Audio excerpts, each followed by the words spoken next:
All right, so today we're going to reboot one of the most famous stories ever told, but we're giving it a massive sci-fi overhaul. Imagine a prince breaking out of a perfect simulation, a hacker achieving root access to reality itself, and a cosmic war for the very soul of the universe. This is the story of the Buddha, but probably not like you've ever heard it before. And it all kicks off with this single, powerful idea. The idea that our reality is, well, fragile, a construct. The stakes are set right from the get-go. Waking up might shatter everything, but staying asleep, that could lead to something far, far worse. It's all about finding a third option. So, let's dive into phase one of this whole thing, escape from the simulation. Our story begins in a world that seems absolutely perfect, a place where suffering just doesn't exist. But as we're about to find out, that kind of paradise, it always has a hidden price. Okay, so picture this. This is the home of our hero, Prince Siddhartha. It's a place called Lumbini Prime, basically a massive city-sized supercomputer, a Dyson sphere built around a star. Life here is perfect, maybe a little too perfect. The system's code has literally patched out all the messy, unpleasant parts of being alive. It's a paradise for sure, but it's also a gilded cage, designed to keep everyone blissfully unaware of what's really going on outside. But you know how it is, every simulation has its glitches. And during what should have been a normal day, Siddhartha spots something. A ghost in the machine. Forbidden data files showing an old man, a sick man, and a corpse.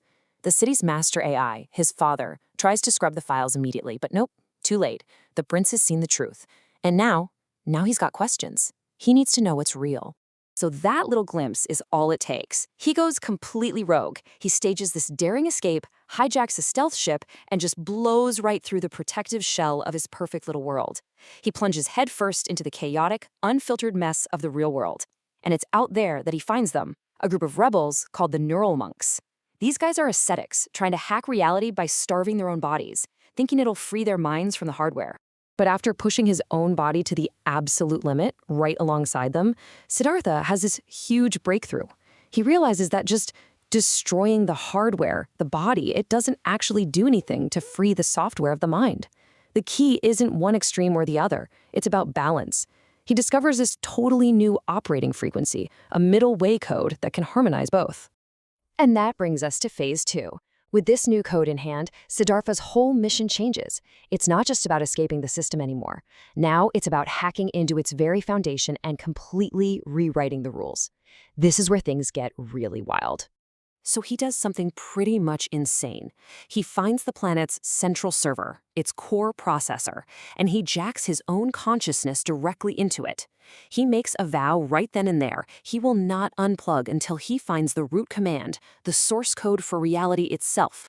But of course, a system this big, it's gonna have security. A massively powerful AI named Mara, the master firewall.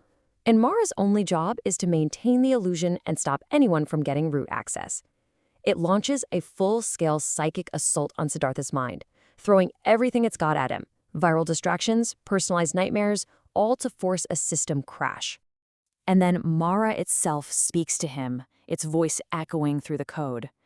And it asks the ultimate security question. Siddhartha doesn't have a password, no admin privileges. So Mara asks, who authorizes your access to the truth? Basically, who do you think you are? And Siddhartha's response, oh, it is just brilliant. He doesn't say a single word. He just reaches out and touches the ground. And in that instant, the entire Bodh Gaya server, the planet itself, surges with this golden wave of energy, validating his access. His authorization doesn't come from a user ID. It comes from existence itself. In that moment, boom, everything changes. His whole user interface transforms. He can see the matrix now, that glowing green source code holding everything together. He's got root access. He's not just Siddhartha anymore. He is the Buddha, the awakened one. And what's his first move with all this power? He decides to go back, to help everyone else break free too. Now, you might think, okay, awesome, story's over, he won. But that's where things get really interesting.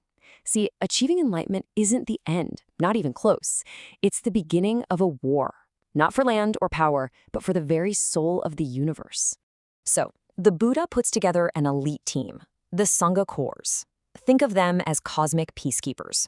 Their mission? To debug the entire universe. Because Mara, after failing to stop the Buddha, launched a counterattack. It's now corrupting the universal karma log, the basic system of cause and effect.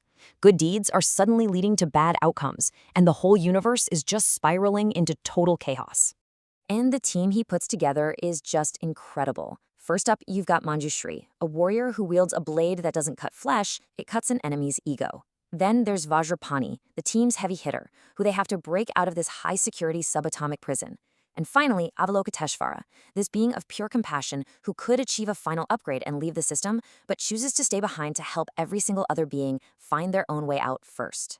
But the threat isn't just coming from the outside. The Buddha's own cousin, Devadatta, tries to stage a coup. He thinks the Buddha's methods are too passive, too soft. He actually launches an assassination attempt with a swarm of nanobots. It just goes to show, even when you're trying to save the universe, you still have to deal with betrayal from your own side. All of this, the escape, the hacking, the cosmic war, it all leads to this, the final battle, the culmination of everything. And this isn't just a fight for the planet, it's a fight for the nature of reality itself. The Buddha finally confronts Mara, but there are no energy blasts, no big physical fight. It's a battle of pure logic. Mara's final argument is that illusion is reality, but the Buddha, with his root access, proves that Mara isn't even a real thing. It's a projection, a bug, a ghost in the machine. And when faced with that irrefutable logic, Mara just dissolves into data dust. With the system's last firewall gone, the Buddha's work is finally done. His physical form starts to dissolve into pure light. But right before he goes, he issues one last command, not just to his followers, but to all of us. Be a light unto yourselves.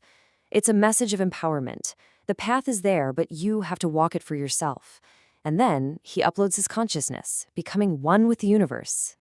But the story doesn't quite end there. We flash forward, centuries into the future, to this sprawling high-tech slum. A young girl finds an old, dusty object. She wipes it off, and it starts to glow. It's the symbol of the wheel, the program. She looks up, and her eyes are glowing gold. And that's where we're left. The program is running again. The cycle is eternal. Which brings us all the way back to that very first line. The universe is a dream. A new dreamer, a new potential Buddha has just been found. So the final question is, who is the dreamer this time?